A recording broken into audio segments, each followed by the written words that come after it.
Peter Doocy, whose official name is our very own Peter Doocy, struggling to get a clear answer from new White House Press Secretary Karine Jean-Pierre.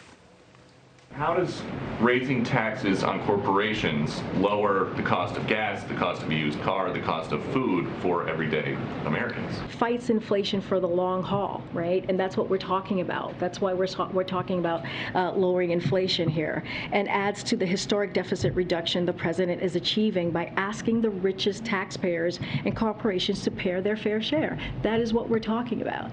Joe Concha is here to give us a much clearer response. Joe, she was asked to explain something that can't be explained.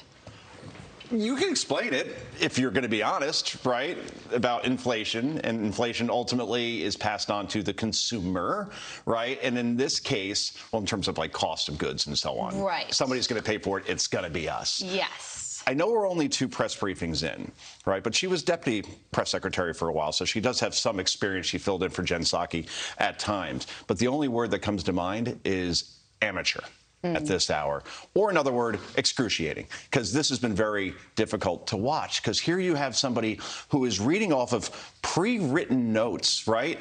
And she gets a question and then goes to the answer and she reads it verbatim. It's one thing to glance down at notes, of course. That's a lot of stuff that you have to know as White House press secretary, the president's spokesperson. But in this case, it's just so awkward to watch, and you end up getting to these points where it's almost like listening to Kamala Harris. And Jesse Waters uses a great analogy where he says it's like the term paper you had in high school and you have a word count you have to get to. It's like almost she's saying, if I give enough words here, maybe that will satisfy the answer. This can't continue. Somebody has to step in and say, you got to be more prepared without notes. Joe, was it being unprepared, or is that literally, that word salad, sort of the White House position on inflation, blaming billionaires for not paying taxes, which is the biggest non sequitur? It has nothing to do with inflation. If that's the case, then the messaging people need to be fired, right? Yeah. And who are the messaging people at this point? If Jen Psaki's no longer there to be her mentor, then is it Ron Klain, the White House press secretary, that's saying, okay, say this when they ask that? That's why at this point the president is polling in the 20s when it comes to his handling of inflation, because if that's the message, that's a big loser, particularly in November. The only way that you could tie inflation to increasing the corporate tax rate is if the Biden administration is saying tax corporations so much that they are forced to fire people, and then those people don't have money, and then inflation goes down, which I don't think is the message that the Biden administration is going for.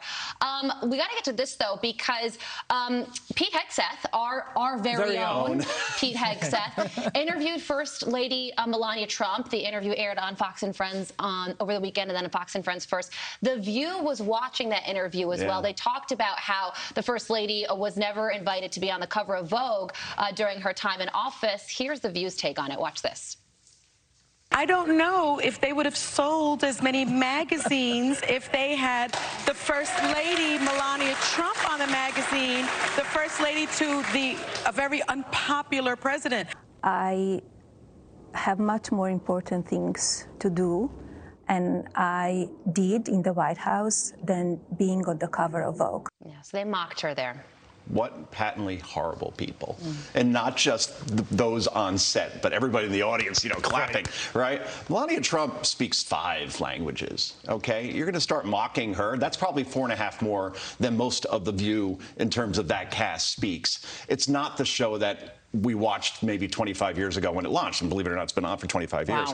Barbara Walters, right? And it had some gravitas to it when Barbara was there. Now it's just this. It's Mean Girls, except the Mean Girls are 50-something, 60-something, 70-something years old. It's a bad look. Don't attack first ladies in general. Especially one who literally was a model. We got to remember that. She was a model. You put models on the cover of magazines, but not if you're Vogue. Were you not a model at one point? I was. Really? I was Zoolander. I was supposed to be Zoolander, but then took it. He does have a good blue steel. Well, that's good. You could be the stunt double in the sequel. Joey, Joe, thanks for waking up. Our own Joey. Thank you. Our very own Joe Concha.